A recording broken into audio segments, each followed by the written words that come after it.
to the prayers.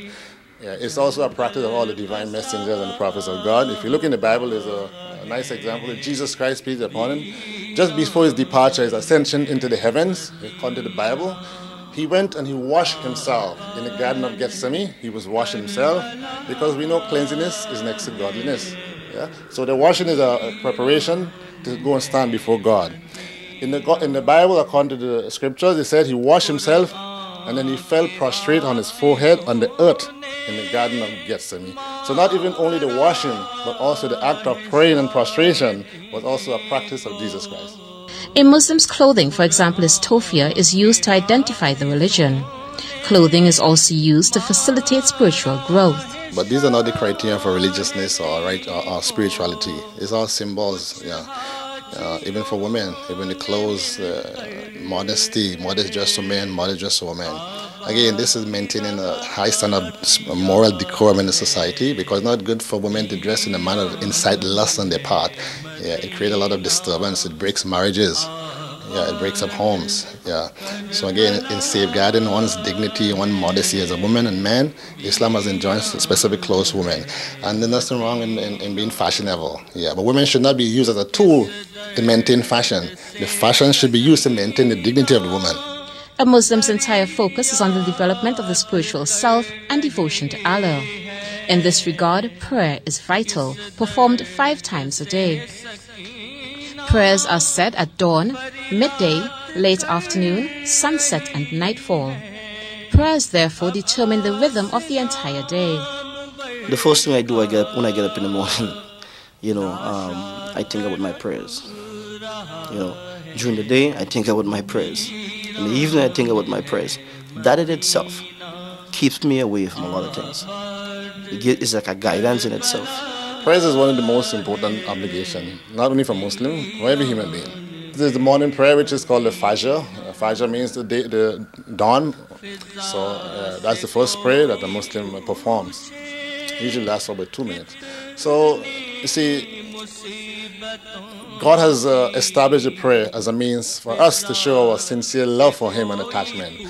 So all the things that we seem to relish or love, sometimes we are, in our obedience to God, we are tested by those things. So one of those things is sleep. Yeah, sleep is good and it's part of a natural part of human life and the cycle. So in the morning time, God is asking us just to abandon or forsake the sleep for 2 minutes just for His remembrance. The other prayers is also in the afternoon. There's one around the afternoon time, midday. Again, all of these are because we tend to be so preoccupied in worldly matters. So this is our constant test to manifest again our obedience towards God. The evening prayers, which is after sunset, again. So if a person naturally, enjoying these prayers in the manner which he has been asked to, a person really wouldn't have much time to indulge in evil. Many Muslims incorporate prayer into their lives so that they are constantly in contact with God. I'm talking to you, and at the same time, I'm remembering God. I'm reciting different things that will keep me in a constant loop with the Creator, right? And zikr is remembrance. I say zikr ya Allah, zikr to God. And we see it. We see the Catholics, the nuns, we see them always have long rosaries in their hand, always, and it's the same idea in terms of remembrance.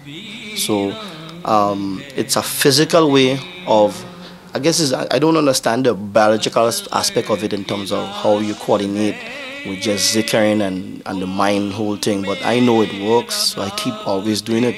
You have to believe that the remembrance of God in your system is a healing for you. If you have that in your system constantly, it's a healing. When I'm driving, when I'm, walking, before I go and sleep, I may be asking for forgiveness, I may be doing that, asking God to forgive me.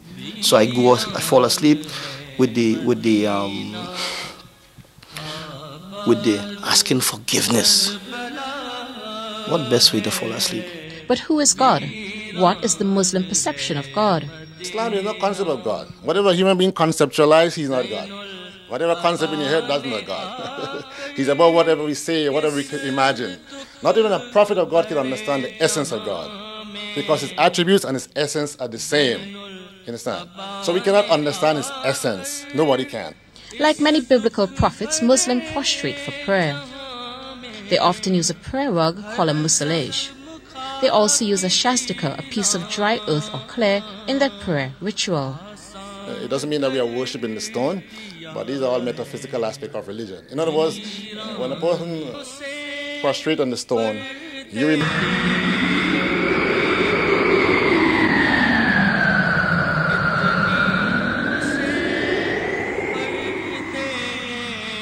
and then you remind yourself again that you'll be coming out of the earth for resurrection.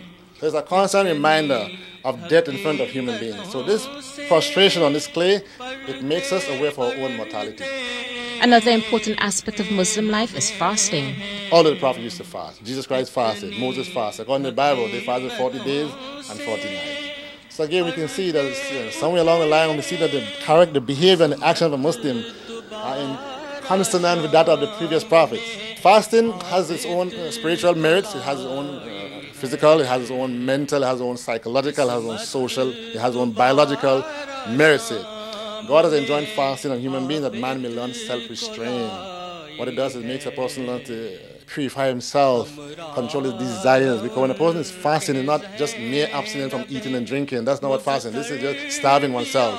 Fasting means that a person's limbs, his organs, his entire being should be under the total submission to God. These should be things that you listen to, the things that you look at. You cannot be fasting at home and watching all kind of garbage on TV. You cannot be say you're fasting and listen to all this music and idle talk. You cannot be fasting and you're speaking ill and speaking backbiting and speaking vain talk. So fasting is a spiritual discipline, and what it does is it makes the person become a more spiritual person. This reference to fasting reminds me that Christians also fast during the Lenten period. So what is the relationship between Christians and Muslims? Muslims respect and venerate Jesus Christ. They consider him to be one of God's greatest messengers to humankind. The Quran reaffirms his miraculous birth and his miraculous abilities. Furthermore, his mother Mary is regarded as one of the most pure and exalted